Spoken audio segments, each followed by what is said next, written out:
এই মাইনুল, আমাকে না বলে তুই করতে যাচ্ছিস? আব্বা আজকে এইচএস পরীক্ষা, তো তাই পরীক্ষা দিতে যাচ্ছি। তোকে পরীক্ষা দিতে যেতে আমি নিষেধ করিনি, তাও তুই আমাকে লুকা পরীক্ষা দিতে যাচ্ছিস? কে যাইতে বললো তোকে পরীক্ষা দিতে? আব্বা এর আগে তো তুমি আমাকে দুটো পরীক্ষা দিতে দাওনি, এটা ফাইনাল পরীক্ষা, এটা না দিলে হয় বলো তো? নাহলে আমার এতদিনের মেহনত সব পানিতে মিশে যাবে। তোকে পরীক্ষা দিতে হবে না, ওই মাঠে পেঁয়াজ তুলতে মুনিশ লেগেছে, পেঁয়াজ তুলগা, তাও একটা মানুষের খরচ বাঁচবে। ওই যে ওই পাড়া জুব্বারে বেটা, জুব্বার 10 কাঠা জমি বিক্রি করে পড়াই চলো, এখন মুনিশও খাটতে পারছে না, বাড়ির কাজও করতে পারছে না, চুপচাপ বসে থাকে, ওরকম তোকে আমি বেকার হতে দিব না। ঠিক আছে আব্বা, আমি এই পরীক্ষা কটা দিয়ে নিই, আর তারপর আর কোনো পরীক্ষা দেবো না, নাহলে আমার 1 বছর বেকার চলে যাবে। তুই আমার কথা শুনতে পাচ্ছিস না? হ্যাঁ, দে ব্যাগ দে। আব্বা তুমি আমাকে এবার ছাড় হাত না, পরীক্ষাই দিতে দেবে না, ওই পেঁয়াজের ভেবে পেঁয়াজ দিতে দা, যেটা বলছি কান দিয়ে শুন, তোর পরীক্ষা দেওয়া আমি শিখাচ্ছিলাম। কিরে মুর্শেদ, সাবির, তোদের তো আজকে এইচএস পরীক্ষা। হ্যাঁ স্যার। হ্যাঁ, হ্যাঁ ভালোভাবে প্রিপারেশন নিয়েছো তো? হ্যাঁ হ্যাঁ স্যার। অ্যাডমিট কার্ড এবং রেজিস্ট্রেশন নাম্বার এই দুটো সঙ্গে করে নিয়ে যাবা। ঠিক আছে স্যার। তোমরা খুব সুন্দরভাবে পরীক্ষা দেবা, হলে বসে। যখন পরীক্ষা দিতে বসবা তোমরা নাম এবং রোল নাম্বার ঠিকভাবে লিখবা, নাম এবং রোল নাম্বার ভুল যেন না হয়। যখন মাস্টারমশাইরা কোশ্চেন দিবে, কোশ্চেনটা ভালোভাবে পড়বা, পড়ার পর যেগুলা সহজ সেইগুলো লিখে নিবা, টিক মার্ক সহজ থাকলে লিখে নিবা, আর কঠিন যেগুলা সেইগুলা সব শেষে লিখবা তোমরা। এইভাবেই তোমরা ভালো করে পরীক্ষা দিবা, এটাই আমি তোমাদের কাছে আশা করি। আরে মাইনুলকে দেখতে পাচ্ছি না, ও আমার খুব ভালো ছাত্র, কোথায় গেছে সে? স্যার মাইনুল এবার এইচএস পরীক্ষা দিতে পারবে না। কেন? কারণ আপনি তো জানেন ওর বাবার একটু মাথার সমস্যা, পরীক্ষা দিতে আসছিল সেই টাইম ওর বাবা মারধর করে ওকে মাঠে পাঠিয়ে দিয়েছে, পরীক্ষা দিতে হবে না তাই বলে, পরীক্ষা দিয়ে চাকরি পাবে না তাই আরে বলে। সর্বনাশ, বলছিস কি? এত ভালো জীবনটা নষ্ট করে দিচ্ছে ওর বাবা? হ্যাঁ স্যার। ওর বাবা মূর্খ সূর্খ মানুষ, বুঝে না পড়াশোনার ব্যাপারে। ওর বাবাকে হ্যাঁ বুঝিয়ে সুঝিয়ে আমি মাইনুলকে এইচএস পরীক্ষা দেওয়ার ব্যবস্থা করে দিচ্ছি, তোমরা কোনো চিন্তা করো না। তোমরা যাও, আমি ওকে নিয়ে যাচ্ছি, ঠিক আছে? স্যার আশীর্বাদ করেন যেন ভালোভাবে পরীক্ষা দিতে পারি। হ্যাঁ, আমি তোমাদেরকে অবশ্যই ভালোভাবে আশীর্বাদ করছি, তোমরা পরীক্ষা দিয়ে এসো, ভালোভাবে পরীক্ষা দেবা, আমি তোমাদেরকে আশীর্বাদ করছি, ঠিক আছে? যাও তোমরা। ঠিক আছে স্যার।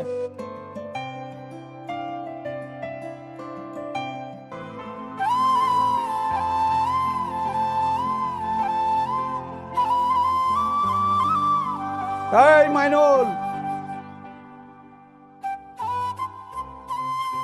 আজ তোর এইচএস পরীক্ষা, তুই এখানে পেঁয়াজ তুলছিস কেন? সবাই পরীক্ষা দিতে গেছে, তুই পরীক্ষা দিতে যাসনি, সমস্যাটা কি তোর? স্যার পরীক্ষা দিয়ে কি হবে, সেই ঘুরে পেঁয়াজই তুলতে হবে, তাই আগে থেকে পেঁয়াজ তুলছি। এই চিন্তা ভাবনা তোর মাথায় কে ঢুকালো? তুই স্কুলের মধ্যে খুব ভালো ছাত্র, তুই ভুলে গেছিস? পড়াশোনা করে যে গাড়ি ঘোড়ায় চড়ে সে, তুই কি এই কথাটা ভুলে গেছিস? স্যার ভুলবো কেন, ওই কবিতাটা বইয়ে মানায়, বাস্তব জীবনে না। এইভাবে তোর জীবনটা নষ্ট করতে আমি দিই কিভাবে? আমি একজন শিক্ষক হয়ে এটা মানতে পারবো না। তুই একটা ভালো ছাত্র, এই পেঁয়াজ তোলার কাজ তুই সারা জীবন পাবি, কিন্তু এই পরীক্ষা তুই যখন তখন দিতে পারবি না। তুই আমার সঙ্গে চল, পরীক্ষা দিতে হবে। না স্যার, আপনি চলে যান, এই বিষয়টা যদি আমার আব্বা জানতে পারলে তাহলে খুব মারবে আমাকে এবং বকাবকি করবে। মাইনুল শুন, তোর বাবা মূর্খ সূর্খ মানুষ, লেখাপড়া সম্বন্ধে সে কিছু বুঝে না, আমি ভালো বুঝি, তুইও ভালো বুঝিস, তাই তোকে আমি বলছি তুই এক্ষুনি পরীক্ষা দিতে চল। পরীক্ষা দিয়ে এসে তুই সারাদিন মাঠে কাজ করিস, আমি তোকে কিছু বলবো না। তারপরেও যদি তোর আব্বা তোকে বকে মারে ধরে, তার দায়িত্ব আমার। তুই আমার সঙ্গে স্কুলে চল, পরীক্ষা দিতে হবে।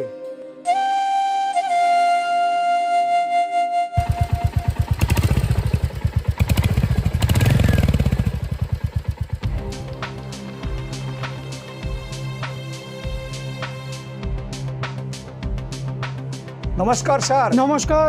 মাইনুল পরীক্ষা দিতে এসছে। না না, পরীক্ষা তো আধা ঘন্টা আগে শুরু হয়ে গেছে, এখন তো যাওয়া যাবে না। আধ ঘন্টা লেট হয়েছে, তার কারণ মাইনুল হচ্ছে স্কুলের সবচাইতে ভালো ছাত্র, বাবার প্রতি রাগ করে মাঠে চলে গিয়েছিল। আমি একজন শিক্ষক হয়ে মাইনুলকে মাঠ থেকে ধরে নিয়ে আসলাম পরীক্ষা দেওয়ার জন্য। প্লিজ আপনি ওকে একবার অনুমতি দেন পরীক্ষা দেওয়ার। ঠিক আছে, জীবনের সব থেকে বড় পরীক্ষা, দ্বিতীয়বারে হায়ার সেকেন্ডারি। আচ্ছা তুমি অ্যাডমিট নিয়ে এসছো? হ্যাঁ স্যার। শোনো, ভালো করে পরীক্ষা দেবে, যেগুলো পারবে সেগুলো আগে লিখবে, তাড়াহুড়ো করবে না, ঠিক আছে? যাও।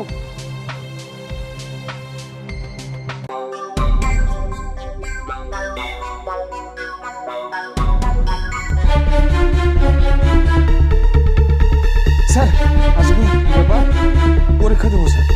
এখন কটা বাজে? এখন কি পরীক্ষা দেওয়ার টাইম? এতক্ষণ কি করছিলে? কোথায় ছিলে? স্যার একটু লেট হয়ে গেল আসতে। লেট হয়ে গেছে মানে? দাও অ্যাডমিটটা দেখি। ওই কি করছো? যাও ওখানে গিয়ে বসো, ঠিকঠাক ভাবে পরীক্ষাটা দাও। এই নাও, সবাই নিজে নিজে লিখো। এ ছেলে, পিছনে তাকাও না, নিজে নিজে লেখো। একদম বদমাইশি করবে না, নিজের খাতার দিকে তাকিয়ে লেখো।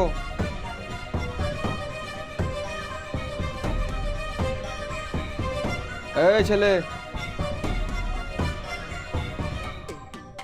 খাতা কেড়ে নেবো।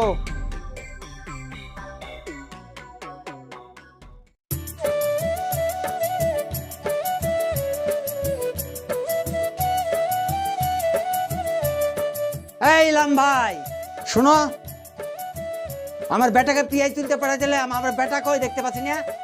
তোমার বেটা সকালবেলা এসেছিল, খালি পেঁয়াজ তুললো, তোলার পরে মাস্টার আসলো, মাস্টারের সঙ্গে পরীক্ষা দিতে চলে গেল।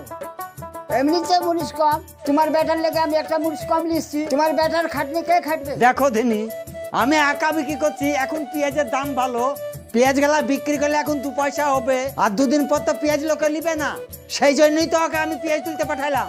ও মাস্টারের কথা শুনে পরীক্ষা দিতে চলে গেল, পরীক্ষা দেওয়ার আগে ওর বাপের কথাটা একবার ভাবলো না ও। হ্যাঁ, তোমার বেটা পরীক্ষা দিতে যাচ্ছিল না, ওই মাস্টার এসে জোর করে তোমার বেটাকে নিয়ে গেল।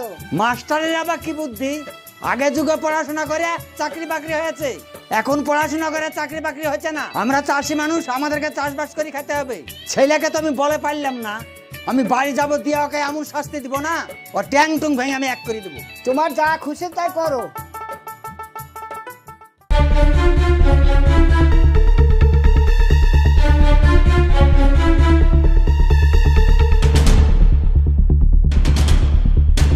এই হারামজাদাকে এক মিনিট মেরে শেষ করে দেবো জানিস। হারামজাদা, তোকে মানা করা সত্ত্বেও তুই পরীক্ষা দিতে চলে গেছিস, তোকে নিষেধ করিনি পরীক্ষা দিতে যেতে।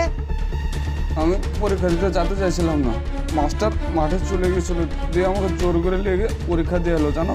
এই তোকে মাস্টার খেতে পড়তে দেয় না, আমি খেতে পড়তে দিই, তাই তুই মাস্টারের কথা শুনে চলে গেছিস।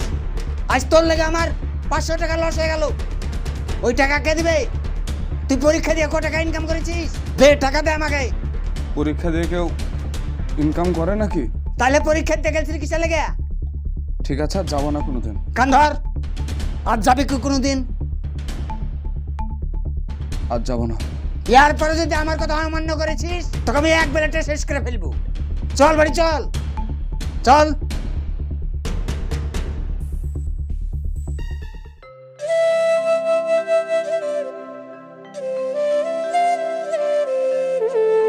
খোকা, তরমুজ কত করে?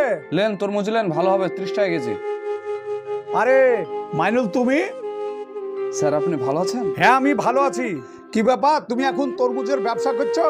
কি করব বলেন স্যার, পড়াশোনা করে তো আর কিছু হলো না, সংসারের খরচ চালাতে তো হবে, তাই যে কোনো একটা ছোটখাটো ব্যবসা শুরু করেছি। ছোটই হোক আর বড়ই হোক, কোনো ব্যবসাকে তুমি ছোট মনে করবে না। তুমি খুব ভালো করেছো, দেশের চাকরি নয় তো কি হয়েছে, এই যে তুমি ব্যবসা করছো, ব্যবসা করে নিজের জীবন গড়ে তুলছো, এটা তো খুব ভালো কথা।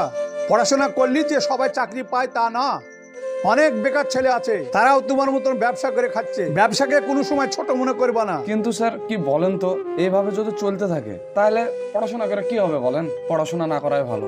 এই যে পড়াশোনা করে এত টাকা পয়সা খরচ, আবার সময়কে সময় নষ্ট, তাই না বলেন? শোনো, অশিক্ষিত যারা পড়াশোনা করেন তাদের জীবনটাই অন্ধকার। আজ দেখো রাত্রি হয়, রাত্রি পর সকালে যখন সূর্য ওঠে সমস্ত অন্ধকারকে সরিয়ে দেয়। শিক্ষা এমন একটা জিনিস, তুমি চাকরি না পেলেও তোমার জীবনটা যে কত সুন্দর হয়ে উঠেছে, তুমি যে হিসাব নিকাশ করছো, ব্যবসা করে জীবিকা নির্বাহ করছো, এই ব্যবসায় একদিন তোমার খুব বড় হবে। শিক্ষক হিসেবে আমি তোমাকে আশীর্বাদ করছি, বুঝতে পেরেছো? আর একটা তরমুজ ওজন করো, আমাকে দাও। স্যার এটা দেবো? দাও, ওটাই ওজন করো, দেখো কতটুকু হচ্ছে। 2 কিলো। ঠিক আছে, ওটাই দিয়ে দাও। নাও, এই টাকাটা নাও। না স্যার টাকা লাগবে না, রাখেন। তাই বললে হবে? এটা আরে- তোমার ব্যবসা। আরে রাখেন, আপনি টাকা রাখেন। ঠিক আছে, তাহলে তুমি মাইনুল ভালো থেকো। ঠিক আছে স্যার।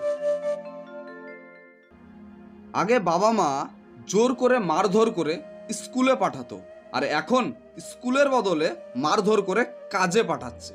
কিন্তু কেন? একটা গরিব ঘরে বাবা মা কি চায়? যে আমার ছেলে পড়াশোনা করে ছোটখাটো যে কোনো একটা চাকরি পাক বা একটা ভালো কাজ করুক। আর সেই সুযোগটাই যদি না পায়, তাহলে পড়াশোনা করে সময় নষ্ট না করে অন্য কিছু করা অনেক ভালো। শিক্ষা ব্যবস্থা তো একবারেই নষ্ট হয়ে গেছে, আর যেইটুকু পড়ে রয়েছে সেইটুকু লোক দেখানো। সো ভালো থাকবেন, সুস্থ থাকবেন, দেখা হচ্ছে আপনাদের সঙ্গে আবার নেক্সট ভিডিওতে।